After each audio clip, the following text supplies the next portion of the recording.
Friends, आज हम जो टॉपिक डिस्कस करने वाले हैं वो है four feature of shares. First of all हम उसका मीनिंग समझेंगे, उसके बाद आगे चलते हैं। तो मीनिंग ऑफ फोर फीचर, उसमें लिखा हुआ है कुछ। Forfeiture is the shares means the cancelling the shares for non payment of call dues. मतलब जब कंपनी शेयर होल्डर के शेयर कैंसिल करेगी। क्यों कैंसिल करेंगी? क्योंकि नॉन पेमेंट ऑफ कॉल है। तो मतलब कॉल के पैसे नहीं दिए या अलॉटमेंट के पैसे नहीं देते, तब कंपनी शेयर फोरफिट करती है। यहाँ तक समझ में आया डेफिनेशन?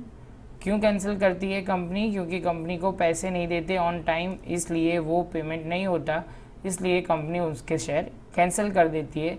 इस प्रोसेस को फोर फीचर कहते हैं। आगे चलते हैं। Four feature but shares can be forfeited only if article of association of a company permit the four feature. Company four feature तभी कर सकती है जब भी आर्टिकल ऑफ एसोसिएशन परमिट करेंगे तब। If share holder does not पे the amount of allotment और कॉल, कंपनी में exercise the power of forfeit this share. जो हमने पहले भी बोला, कंपनी कब अपने पावर यूज़ करें मिलेंगे और कॉल के पैसे नहीं मिलेंगे, तब भी वो पावर मतलब अपना ये राइट पावर यूज़ करेगी।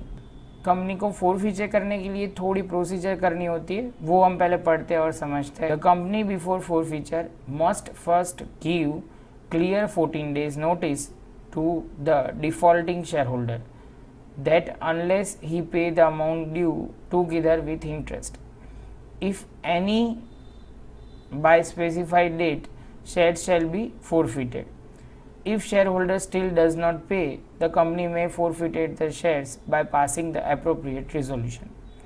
इसमें कहने का मतलब है कंपनी को फोर फीचर करने से पहले मतलब 14 days का नोटिस देना पड़ता है। नोटिस भेजने के बाद सपोज सामने वाला शेयर होल्डर 14 days के अंदर अंदर अपने अमाउंट जो भी बाकी है वो और प्लस इंटरेस्ट चार्जेस भी देने के लिए तैयार है, पे कर देता है, तो उसके शेयर फोरफिट नहीं होंगे।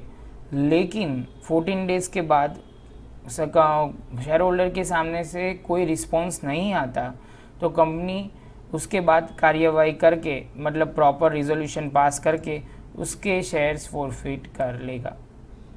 आई होप ये पॉइंट आपको क्लियर होगा। 14 days का नोटिस देंगे, वो 14 days के अंदर 14 days के अंदर अपने ड्यूज़ जो बाकी है वो प्लस इंटरेस्ट पेमेंट करेंगे।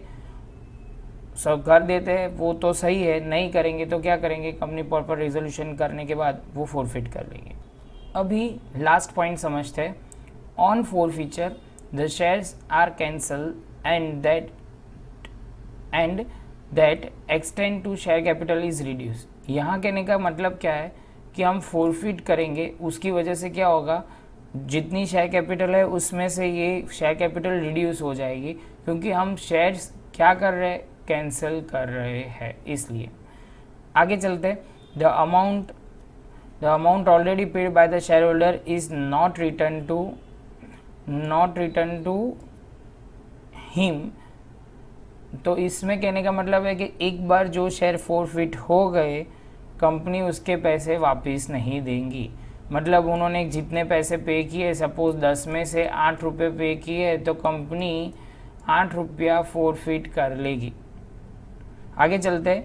It is forfeited and the unpaid call shown as the call in arrears is also cancel by the passing reverse entry. मतलब इसमें क्या करेंगे? कॉल इन एरियर्स भी कैंसिल कर देंगे। कैसे करते हैं वो एक बार समझते हैं। तो 6 पॉइंट मतलब जनरल एंट्री हम पास करते हैं, उसमें हम क्या करते हैं? कॉल इन एरियर्स अकाउंट, तो उसमें डेबिट होता है। ऐसे कुछ होता है, bank account debited, call in arrears account debited to final call या सेकेंड कॉल। यहाँ होता है वो मतलब कॉल इन एरियर्स डेबिट होता है। तो इस एंट्री में जब हम फोरफिट करेंगे तो कॉल इन एरियर्स क्या होगा? Call in arrears account credit होगा, तो इनडायरेक्टली ये कैंसिल कर देंगे डेबिट और यहाँ पे क्रेडिट। आई होप कि ये पॉइंट आपको समझ में आया होगा। हम आगे की वीडियो में अभी इसके सम्स भी देखते जाएंगे। Thank you.